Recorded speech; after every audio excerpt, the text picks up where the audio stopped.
Ladies and gentlemen, 2004 Volvo S60R. I always thought that these cars looked so cool, looked so badass. That muscular little shoulder right here, I love that.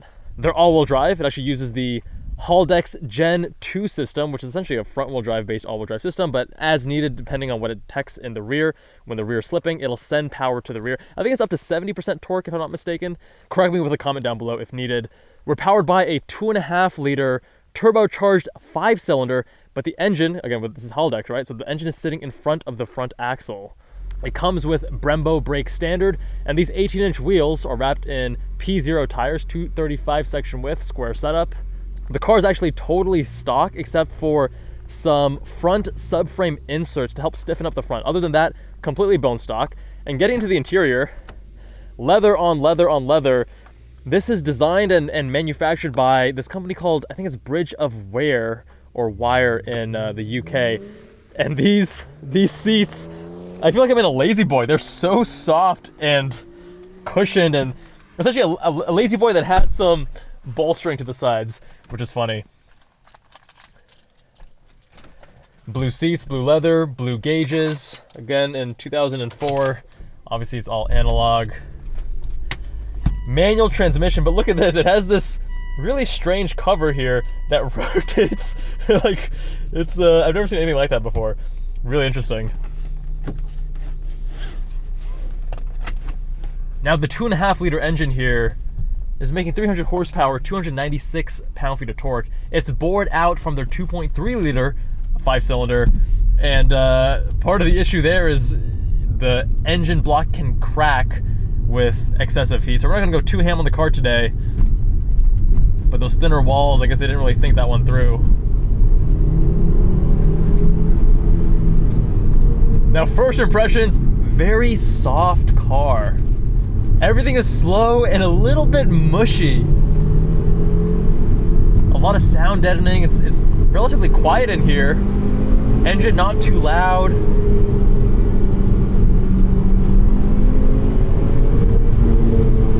Now the brakes, I get on the brake pedal, and I'm kidding you not, like the first inch and a half, there's nothing, and then it slowly gives away.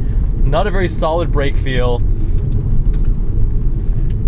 And as you turn the car, there's a lag you can see from when I put in the steering input to when the car actually bites and starts to turn. That's from the softness. And this is apparently, with the subframe inserts, it's far improved over the stock. So I can't imagine what that would feel like.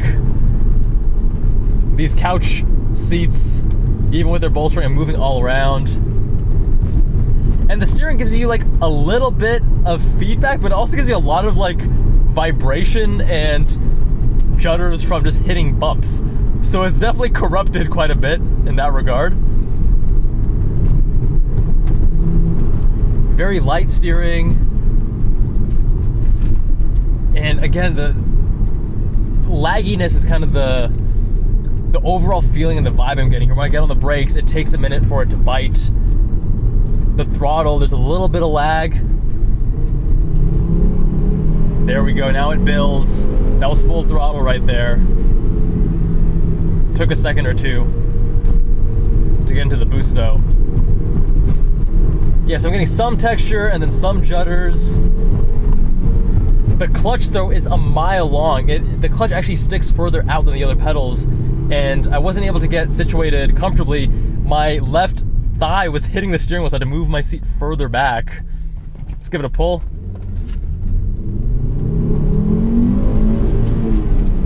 Yeah, really dives towards the top end.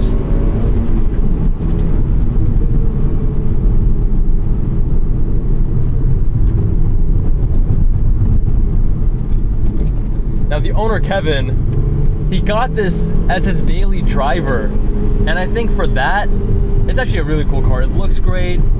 It's soft and comfortable. The suspension is soft, but I shouldn't say it's, let's just say it's not the best suspension. It gets quite unsettled over not even the worst bumps. The kind of moderate bumps will get the car unsettled mid-corner.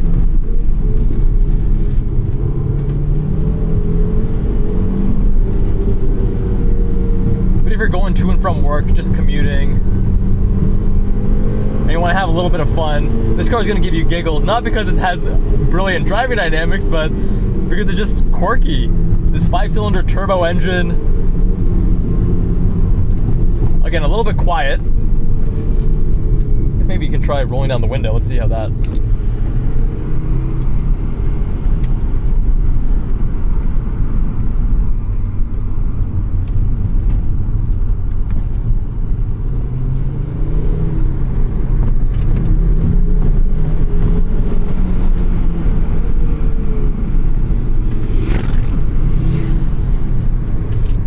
Getting a little bit of push from the front end at quite low speeds.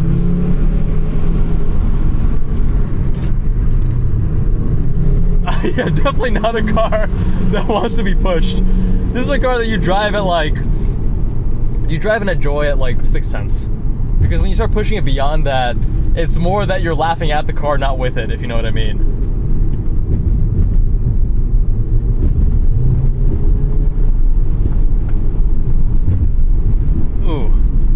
Yeah, like the suspension is soft, then at times it can be kind of crashy too.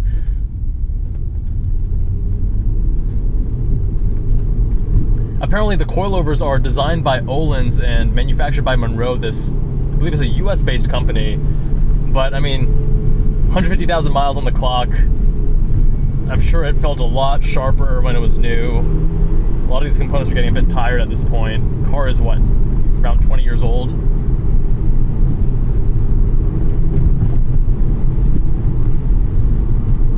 Finding myself having to saw a lot at the wheel to try to feel what's going on, because it's not telling me that much.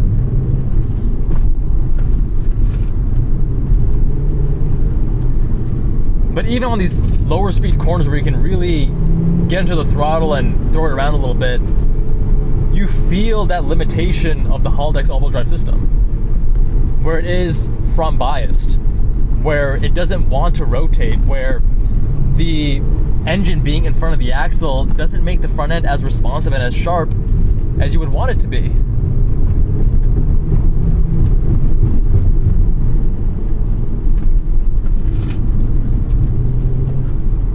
Now, part of that, of course, is how soft this car is tuned, which is why the front end feels a little bit slow and sluggish, and the other part is that there's so much weight in front of the axle. A lot of people get so obsessed over weight distribution front to rear, but as I've said in this video up here, your polar moment of inertia is arguably more important. That tells you how willing a car is to rotate. Man, having to really push my left foot down in there to push me into the seat so I don't fly around, because these bolstered lazy boys are still lazy boys at the end of the day. The bolstering doesn't really do all that much. The actual shift action between gates, you have a nice, relatively tight gate entry. But one thing that throws you off a little bit is that when you're going laterally, so let's say first to second, then to third, third is so close. There's such a small lateral movement that when I first got in, the first couple times that I went into third, I thought to myself, oh shit, am I going into first, or am I actually in third? And now after driving it for 15, 20 minutes, not a big deal, now you're used to it.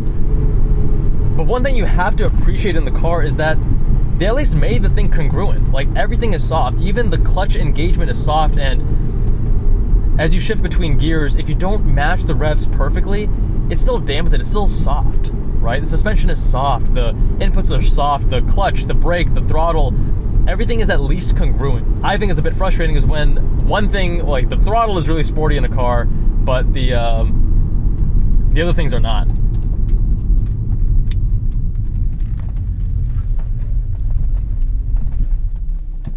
Dude, this turning radius is so bad. I've never seen a car like this. So we were driving primarily in sport. Let's turn it into comfort.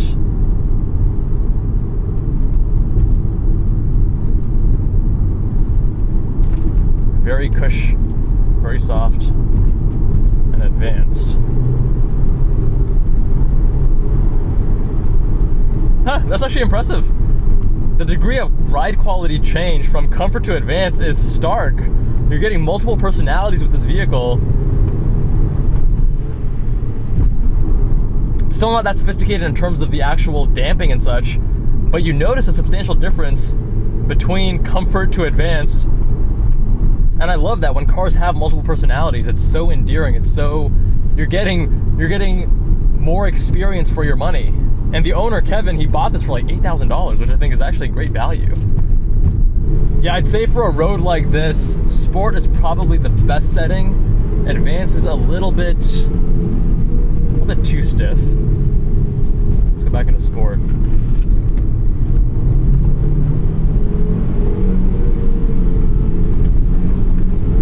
My friends, 2004 Volvo S60R. What do you think? Let me know with a comment down below.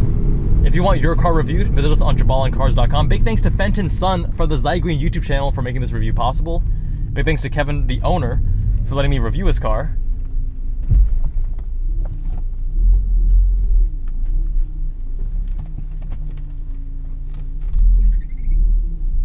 My God, this turning radius is so bad. Still can't understand why. And there you have it, my friends. Much love, and I'll see you all in the next one.